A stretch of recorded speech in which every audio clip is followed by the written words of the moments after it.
This is She Creates Business, a podcast for wedding pros. Your host, Kinsey Roberts, interviews incredible women in the wedding industry who are making their mark and creating success on their terms. Join the conversation.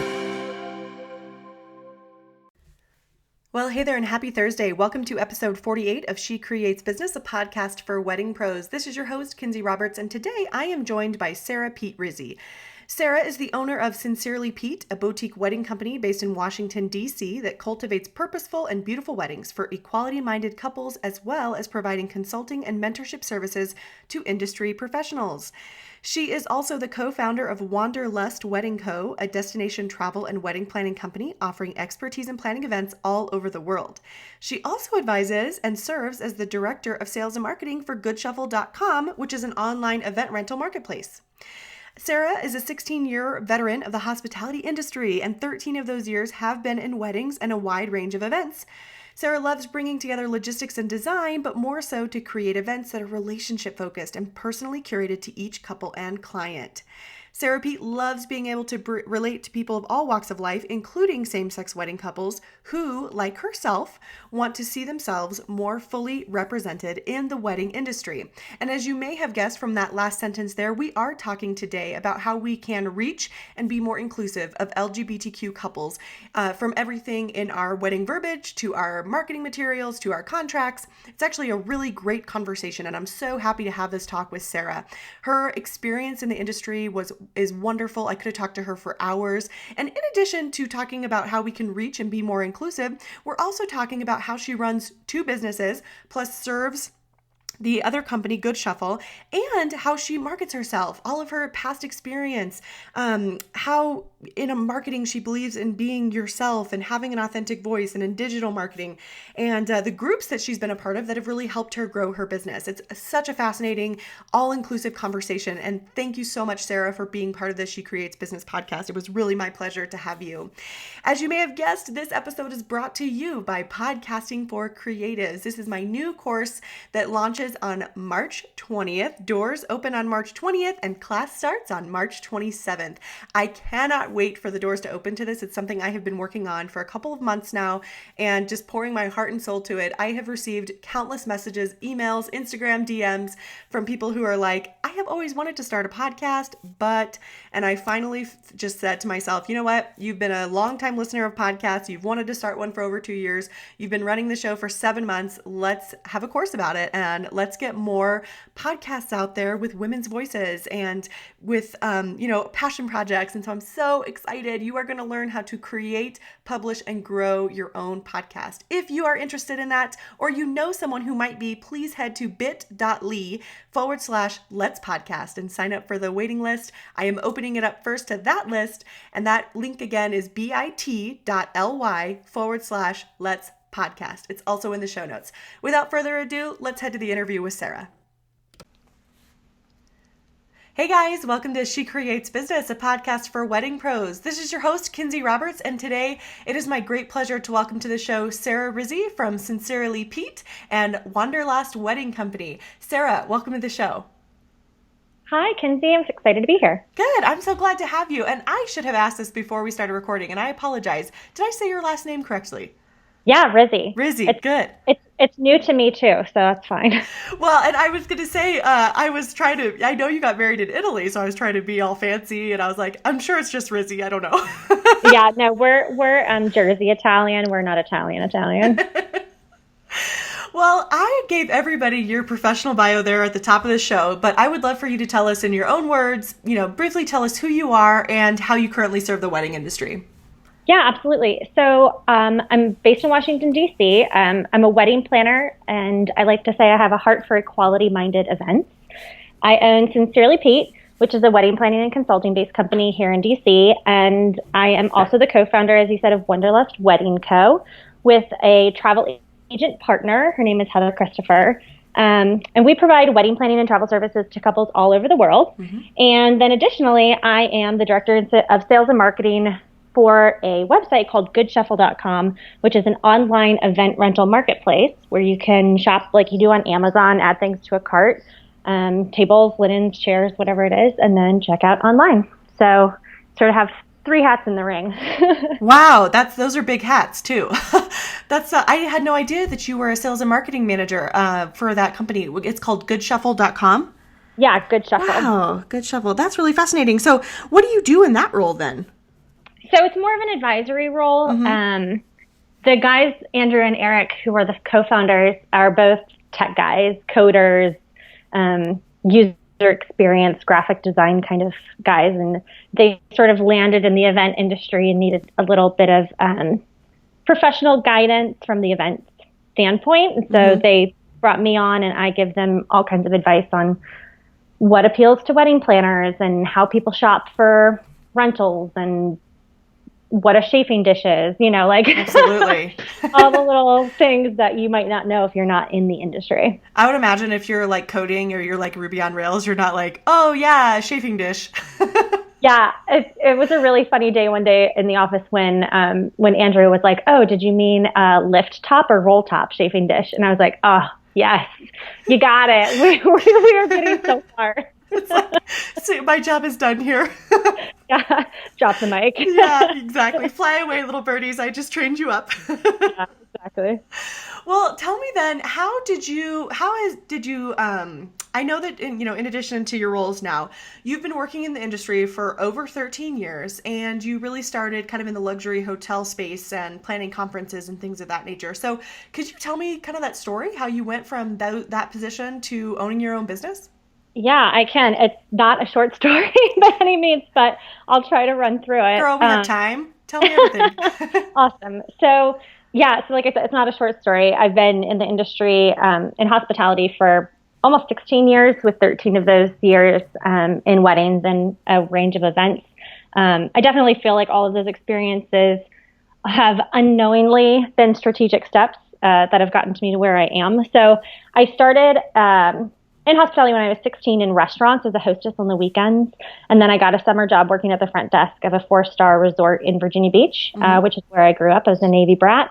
I went off to college to JMU, and I actually studied vocal performance and music business. So I did a little opera in college. But I had been sick my senior year in high school. So I ended up dropping out after about 3 years. And I went back to that hotel, became the sales and marketing assistant.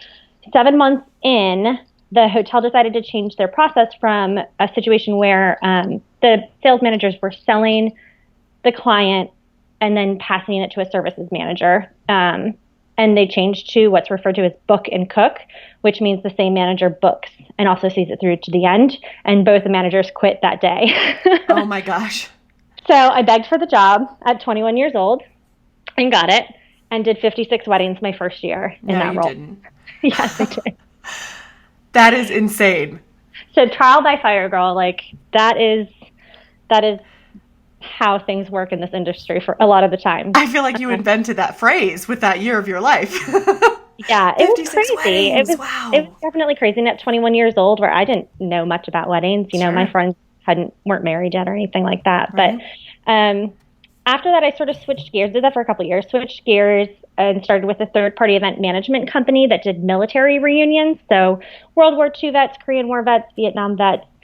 And we also had a contract with the Department of Defense running conferences across the country for military members and their families, mostly reservists. And they were dealing with PTSD issues following deployments. So that was such an interesting time, working with the military, being a Navy brat myself, as I said. Mm-hmm. And I guess you could say that's when I first got the taste for planning destination events, because I was every Tuesday through Sunday in a different city in a different state, which was awesome. Yeah. but definitely a little bit different than the wedding industry for sure.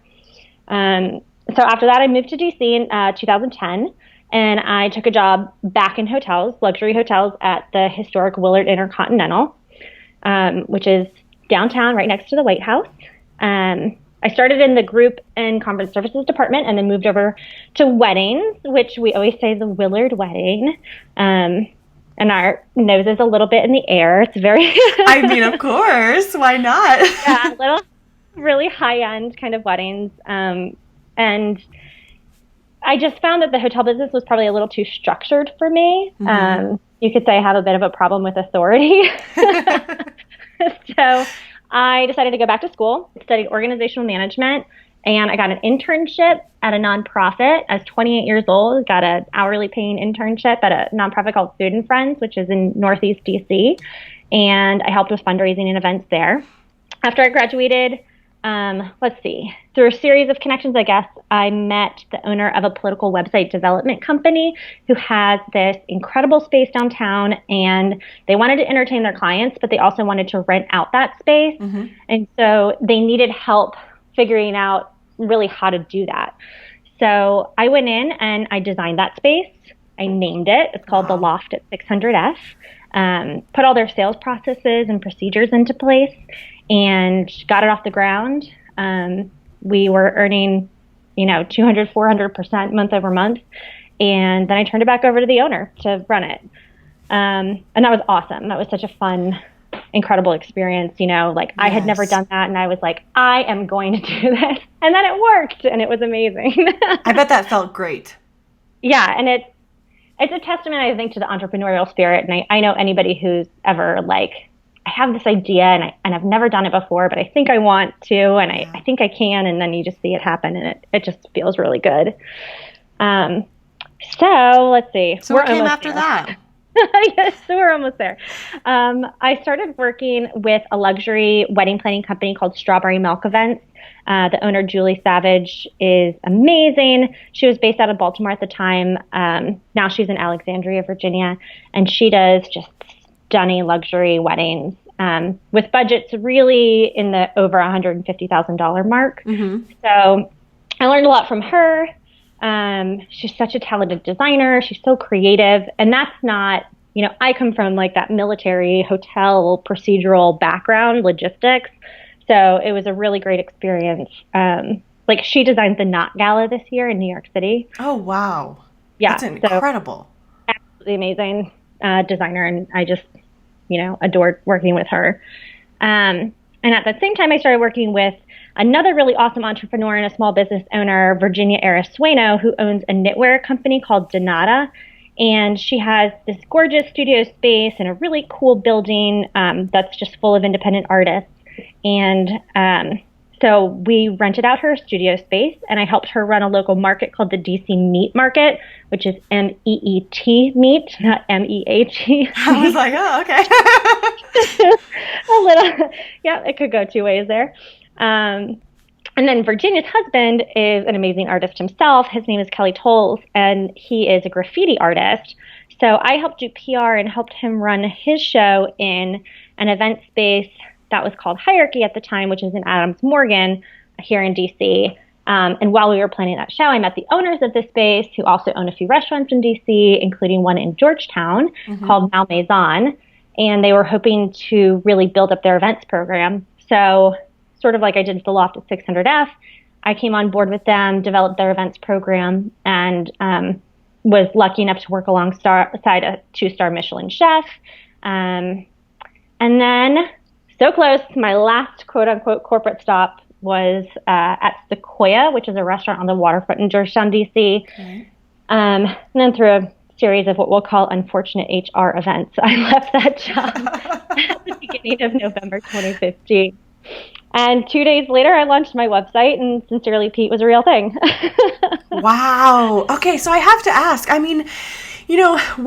being where you were, in DC, in the heart of kind of the political capital, and just, obviously, you made so many incredible connections just through a series of meeting and, putting in the work and putting in the time, which is a lot different than where I live. I live in a rural area. We have a luxury wedding and event bar, and it's waterfront, but it's on a ranch. You know what I mean? It's just so much different. So it sounds like you just took such incredible advantage of your location and where you were. Can you, I have to say, I'm sure people don't just walk up to you and say, hey, I have this, awesome loft space. I would love for you to remodel it. Can you kind of give us a few tips about how you connect with people and how you say, how you let them know what you do so that you can get these opportunities? Yeah, for sure. I think in-person networking is huge. Okay. And you should never be afraid to talk about the things that you're passionate about.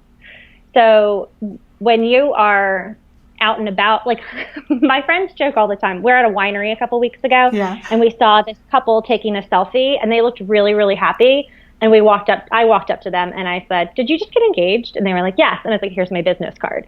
Right? Like you can't be afraid to really show the things that you're passionate about. So I am definitely lucky in DC. Like networking is a super, like it could be a full-time job here. I was just about to say, that has to be like someone's job. It is a super duper all-encompassing thing. Mm-hmm. You could be at a networking event every single afternoon and every single evening here in DC. Wow. So strategically picking the places that I want to be and the people that I want to meet and going out and just not being afraid to talk about the things that I want to do. And just taking a chance and being like, let me talk to you about that more. Can we sit down for coffee? Can we get a drink? Like, let's just see where this might go. And you know what? I have 100 conversations that go nowhere past a conversation, but I'm lucky enough to have enough conversations that do go somewhere. Right. So not everything is going to turn into a fairy tale story or like a success story or this like booming project. But if you have enough of those conversations, something's gonna stick. Right. And if you don't ask, the answer is always no. For sure. Yes. Oh, so cool. And so, okay, so after your series of unfortunate HR events, your words, not mine, a couple days later, Sincerely Pete is born. And that was what, 2011 or 2010? No, so that was just a little over a year ago. So that was November 2015. That's what you said, right? November 2015. Yeah. I'm sorry. Yeah, you said that. Okay. So I had been contracting things on the side, but I didn't have a business license. I didn't have a business plan. I didn't any of those things. So I had never advertised anything of my services doing weddings before. So officially launched. As we record this, it is December 17th of 2016. So we're getting towards the end of the year here. You are just over a year in your own business. So tell me what it's been like. What was the, first 12, 13, 14 months of Sincerely Pete like? Yeah, I mean, it's been really awesome. Mm-hmm. I think that I'm lucky that I've been in DC now for over 6 years, that and working in the industry, that I had a great network of people that I could bounce ideas off of and just like advertise to without actually having to spend any money. Just like, hey, you guys know me. Like I've done these things, these projects, like you liked those projects. Will you support me as an individual now? And I was really purposeful when I created the company in calling it Sincerely Pete. I didn't call it Sincerely Pete Weddings. I didn't call it Sincerely Pete Events. And the Pete, my maiden name is Peterson. There are 7 Sarahs in my graduating high school class. Wow. So my friends always called me Pete. So that's sort of just been my nickname. So I go by Sarah Pete a lot of the times because there's always so many of us in the rooms. But anyway, so when I started, thank you. So when I started, I thought that Sincerely Pete would do corporate events, would do weddings, and then I was hoping that it would turn into some consulting work as well. And I did have a corporate client on retainer for the first 5 months, which was totally awesome for my startup costs, but definitely not where my heart was. Mm-hmm. So the weddings were coming in and the referrals for weddings were coming in. So I decided halfway through the year that if I was really going to be successful, especially in my first year, I needed to focus. And I just totally removed that corporate option from my website. Okay. And so we did 17 weddings this year. Wow. Plus I got married in September. Oh my gosh. I don't know what I was thinking getting married in September. It's just the busiest time of year. I have one more wedding. We'll be down in Raleigh next week, the end of right before New Year's. So yeah, it's been awesome. You had a big year. Oh, I knock on wood, could never have imagined. Like I was like, if I can get 6 or 7 weddings this year, I'm going to be lucky. And like, if I can get 15 weddings the next year, like that's going to be awesome. So to do 17 in my first year, it's really been pushing me to think about what my goals for 2017 are and sort of enhancing some of the services that we're going to offer. Absolutely. I can imagine. Well, I wonder then, so 17 weddings in your first year. Of course, you had the connections, and you just mentioned that really in-person networking is where it is at, which I totally agree. I would be interested to know, though, what are a couple other of your kind of favorite or, the best marketing strategies that you really go to for Sincerely Pete that you think have helped attracted, 17 weddings in year one? Yeah. So I think that having an authentic voice has been key to attracting my sort of client tribe, if you want to call it. Mm-hmm. I'm not like a fancy pants kind of person. I've worked in a lot of luxury settings, but I tend to curse a lot. I'm a little more laid back. I have a laugh that like scares people sometimes. So like just being really authentic to what my voice is has really attracted the types of people that I want to work with. And like, yes, it's important to be present on social media. But I've spent a lot of time on the copy on my website. And like I said, like my number one marketing strategy continues to be in person. I would say like digital marketing is 50% of what I do. I can't possibly meet everyone in person. People are going to be like looking for what I offer online, obviously. So my website needs to be tight and focused and easily give potential clients the information that they're looking for. And one of the things that I do is I have my packages and my pricing clearly displayed on my website, which you will not find a lot of planners doing. So I might get less inquiries than others, but I'm getting the right inquiries. So there might be 2 or 3 people who've contacted me in the last year who haven't booked me. So that's been huge. That's huge. And I always wonder about that. Like, I always wonder what's the right thing to do? Put your pricing on your website or not. But, when you're a certain price, you are not going to like feature and benefit people into spending thousands of more dollars than they were prepared. You know what I mean? Exactly. Yeah. I mean, if somebody's looking to hire a coordinator for $500, I understand that. Yes. I planned a wedding on a budget, but I'm not the person for you. That's right. And so I want you to spend your time and resources talking to the people who are going to best serve you. And that's just not going to be me. So smart. I'm glad you said that. You mentioned something else about in-person networking that in DC especially you could be networking all day long every day. So how do you really pick and choose? Like what do you go to that really gives you the most ROI? For sure. So it definitely has taken some time. And when I first started, like when you first start, you have more time on your hands. So I really did take advantage of that. I was actually talking to somebody last week who was like, sometimes I'm sitting around and I'm like, I should be doing something. And I told her, she's a newer wedding planner. And I told her, I was like, you're right. You should be.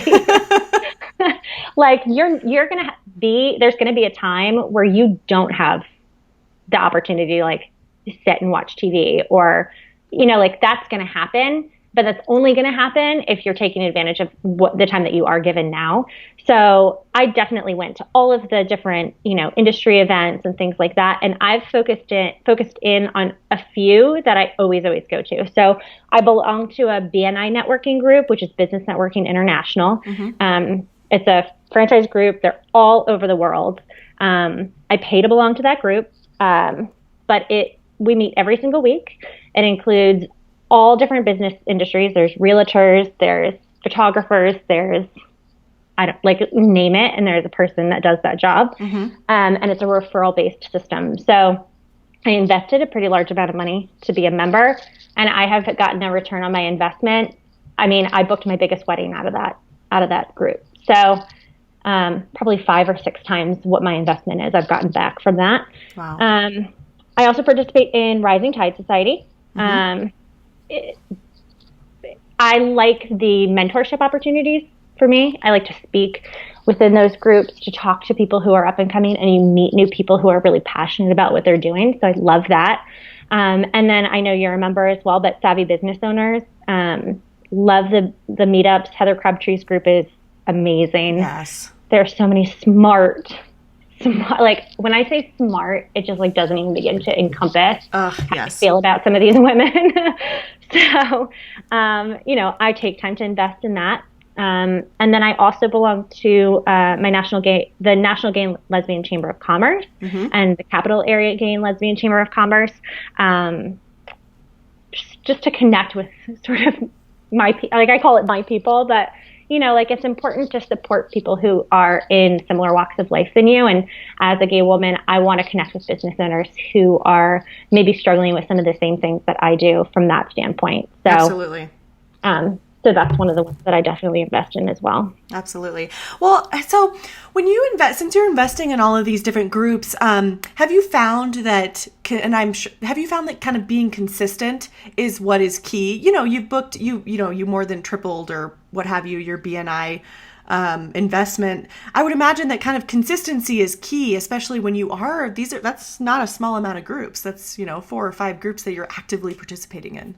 Yes, absolutely. And so, like my BNI work meets every single week. And when I joined that group, I had a conversation with my wife that was like, okay, just sort of talking things out. Like, I'm going to join this group. I'm not going to be able to do some, like, if I'm going to be spending a couple hours every week investing in this group, I'm not going to be able to do something else. Like, something's going to have to going to just get cut off the list. It's not even taking a back seat. Like, it's just gone. So you do have to be strategic, because you don't want to put a small portion of yourself in 10 cups. It doesn't pay off. You need to invest enough of yourself into a smaller number of things. That's when you're going to find a payoff. I really, really believe that. Wow, that's awesome. I'm writing that down. Don't put a small portion of yourself in 10 cups. That's so good. Yeah, you'll definitely see the payoff if you are focused in where, and when I say investment, like I'm not just talking money, obviously, like time is mostly what this is. So your time is precious. Like, and when I'm spending my time not talking to clients and not trying to book business, and that's not money directly in my pocket, like that's obviously important. It means something. So absolutely. Well, and I think it's important too that you mentioned if you were going to be spending, XYZ hours away, like you had that conversation with your wife. It wasn't like, I'm joining this and saying, hey, I'm going to be doing this. And because I'm imagining that those hours would be maybe taken away from personal time. And so maybe it's just a season in your life. So I appreciate how you say, it is important to involve our partners. For sure. Yeah. My wife probably wishes she was a little more involved in some of my decisions. I have to be honest. I am a fiercely independent person. You did say you have a problem with authority, so. Yes. She'll be the first one to identify that for you. You warned me. Well, I wonder, switching gears here a little bit, you talked a little bit about, earlier in the conversation, we mentioned your newest business, which is Wanderlust Wedding Company that you started with Heather Christopher, who's a travel agent. And I'd like to talk more about that. And I have a specific question, but I'll get to that in a second. Can you tell us about Wanderlust? Yeah, absolutely. So Heather and I met through a mutual friend maybe 2 years or so ago, just like at a backyard party. And she was working for a travel agency at the time. She's been a travel agent for 10 years, I think, this year. And she decided about this time last year that she was going to start her own firm. And she's just so awesome. She's so smart. She's so caring. She's won tons of awards for her work in her industry. And she is a hustler, like I am. So we totally identified on that level. And so we continue to stay in touch. And of course, now that we both own our own companies, we're talking like, how can we work together? Let's do a destination wedding package for my website, and she could advertise it on her website. Because I get a lot of requests for destination weddings. I planned conferences in 28 different states. I've done weddings in California and Minnesota and New York and North Carolina and St. Thomas and Italy. And so it made a lot of sense for us to have this conversation. And then the more that we talked about it and researched it, we realized that this isn't a service that really exists. It doesn't really have a presence in this industry. So taking a full service travel agent and a travel concierge service and pairing it with the design and logistics of a wedding planner, we sort of figured that it was bigger than just a package, and we decided to launch it as Wanderlust Wedding Co. Okay, that actually answered my question, which was, why didn't you just fold it into your Sincerely Pete brand? But it's really your partners in this business. Yeah, I mean, the decision has helped us create a separate brand. It allows us to target that specific client. I don't want to confuse the ideal client between my companies. They obviously are going to have similar qualities, but they're definitely different people.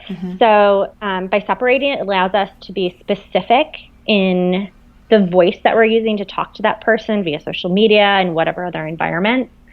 So we're doing the destination planning thing for couples all over the world. We specialize in Italy and Hawaii and the Southeast United States. The States, like, it's something to talk about because a lot of destinations actually are couples who maybe live in DC or live in Colorado, but they're planning an event somewhere else, whether it's their hometown or a special place to them as a couple.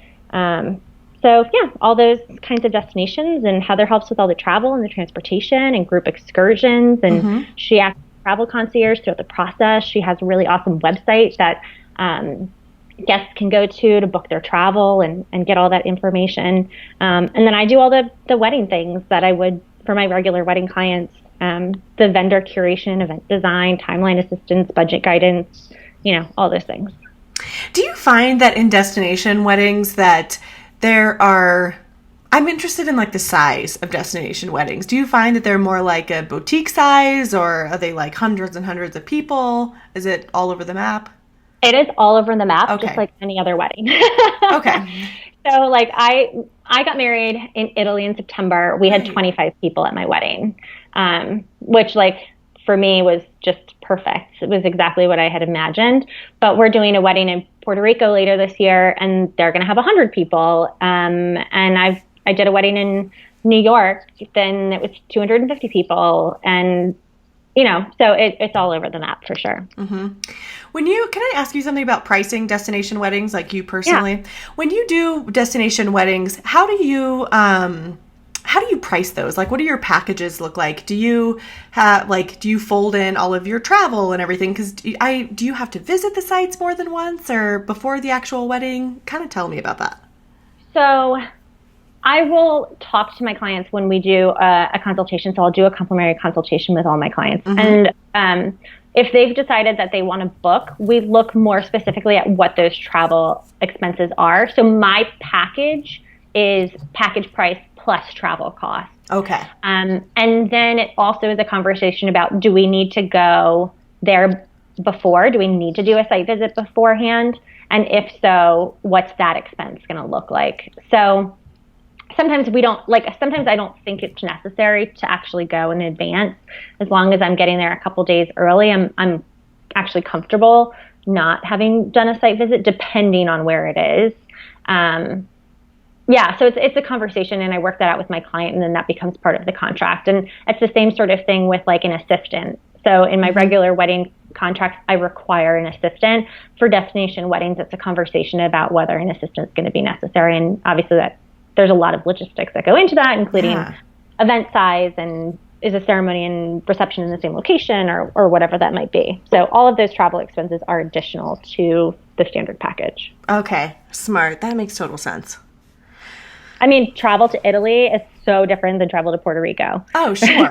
Or so like coming to Colorado. So like if I charged a flat rate and somebody booked me for Italy, I'd be losing money, as opposed to like Puerto Rico, I'd be just like happy as pie because it cost me $150 to get to Puerto Rico.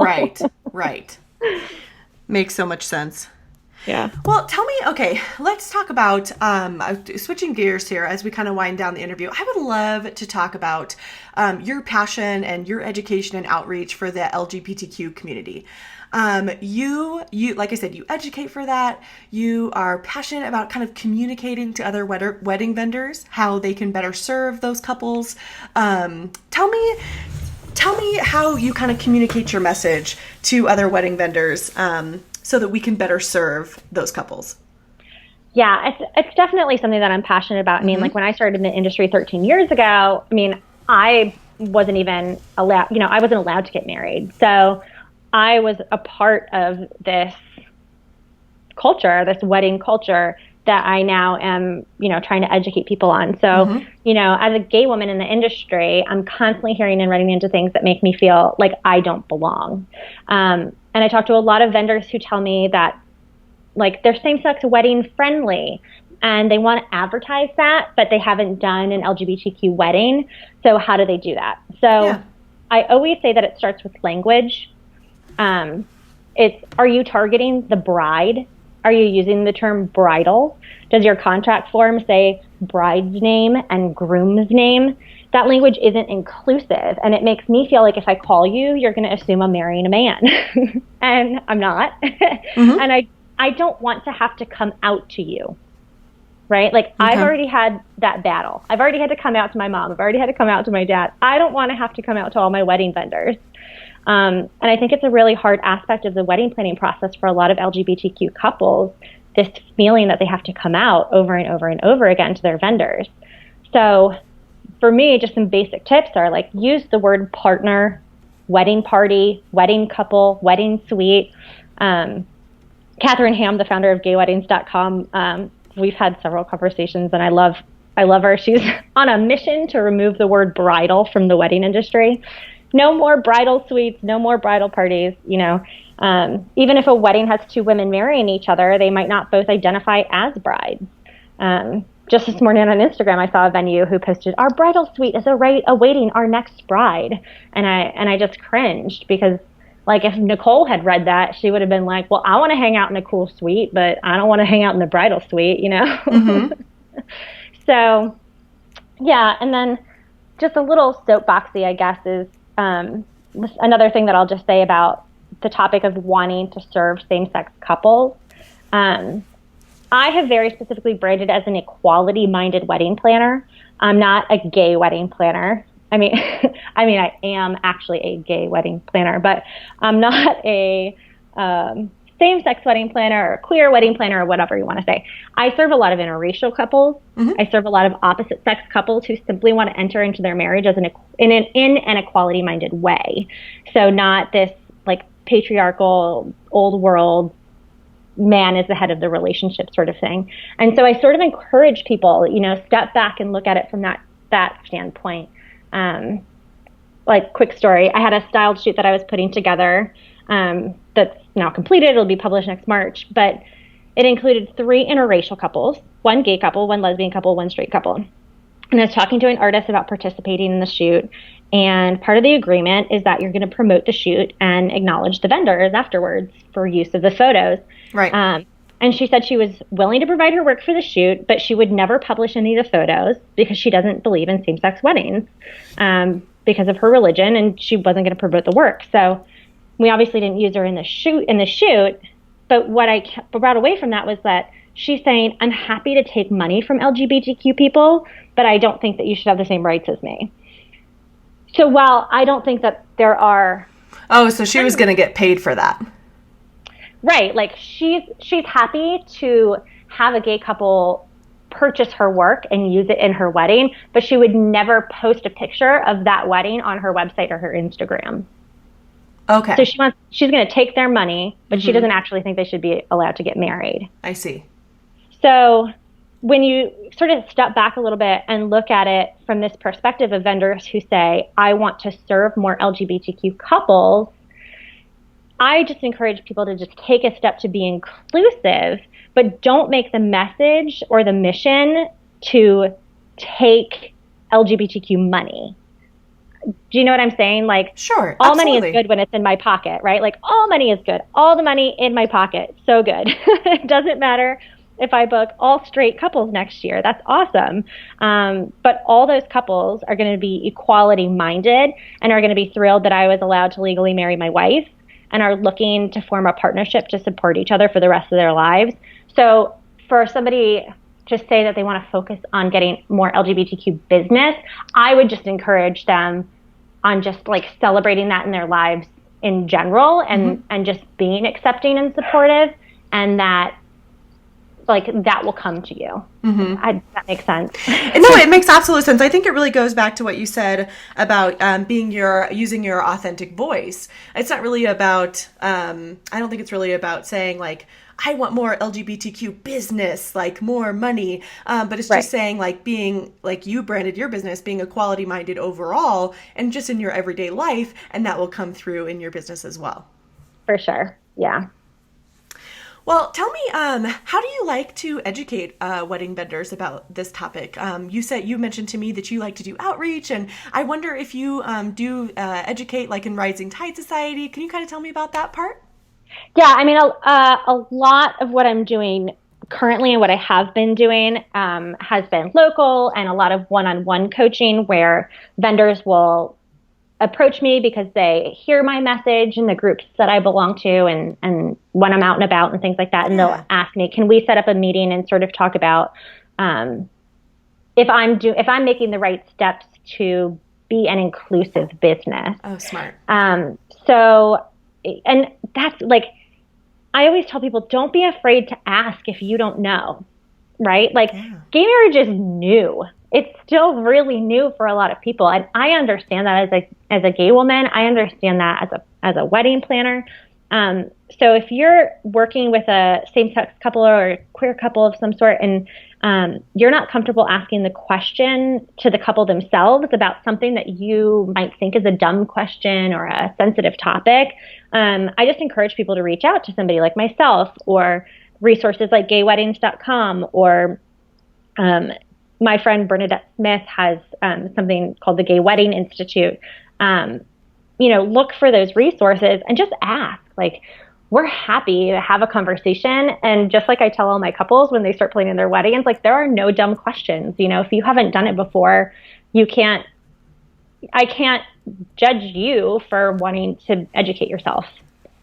That's so true. I love that approach. You can ask. Yeah, exactly. Yes. So I think some of that is that there aren't a lot of people talking about the fact that it's okay to ask.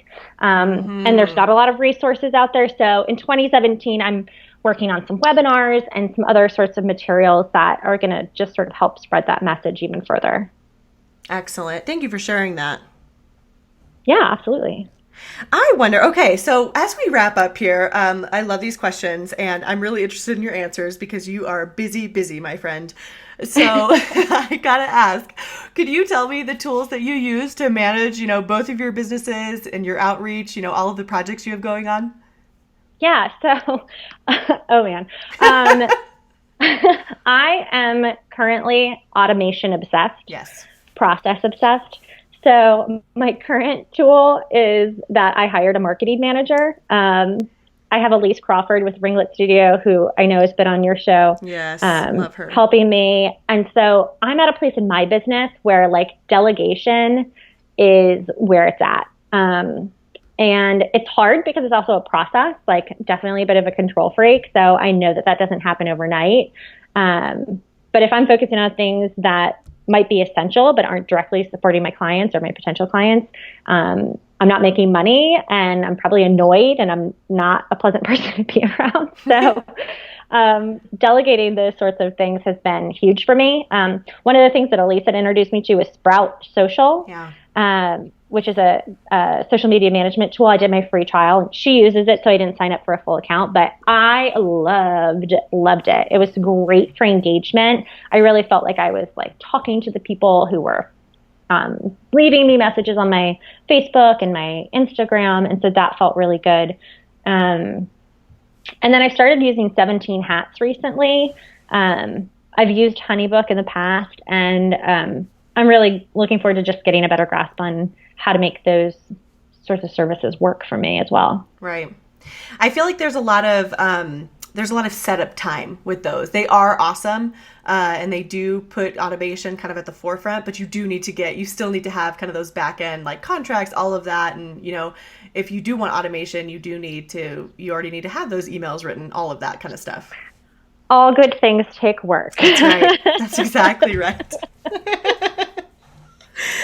Well, what are two things you're loving right now? This does not have to be business related, or it could be. Oh, okay. Two things I'm loving right now. Yes. My new wife and our new espresso machine. That was fast.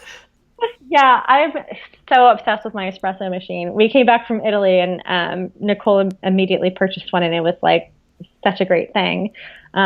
But yeah, like I said, I'm a newlywed, so and I told you earlier we're moving tomorrow. Yes, so you are. I'm going to have a new office space, so that's super exciting. It's going to give me a new space to meet with clients and to just be a little more organized. So I'm super excited about that. And I'm just looking forward to filling out my goals. I'm getting ready to do a Power Sheets meetup and the Savvy meetup the first week in January. And I'm just like really looking forward to having those goals set and really working towards them. I'm so jealous that you get to go to a Savvy meetup. We don't have one in Colorado yet, but I think Denver might be on the list, maybe hopefully soon. But it'll be, even if you do it, if you create an environment, I think like online where you were doing a Google Hangout or something like that, it's really nice to be able to be face to face with some really smart women. Yeah, I totally agree. Well, tell me, as we wrap up here, Sarah, tell me what's on the horizon for you and your businesses in 2017. What are you excited about? Yeah, so like I said, we're setting a lot of goals. We've been building the team because, as I said, 17 weddings in the first year, and I want to keep that growing. So in 2017, we're going to have two event assistants and 2 associate planners on staff, which is super exciting. I'm speaking at a number of local events. I'm doing some webinars. And I'm also building a series of tools for planners that I hope to have out in the spring, which are going to be things like spreadsheets and checklists and just different things that can be used to curate processes and assist planners in saving time and sanity. Yes.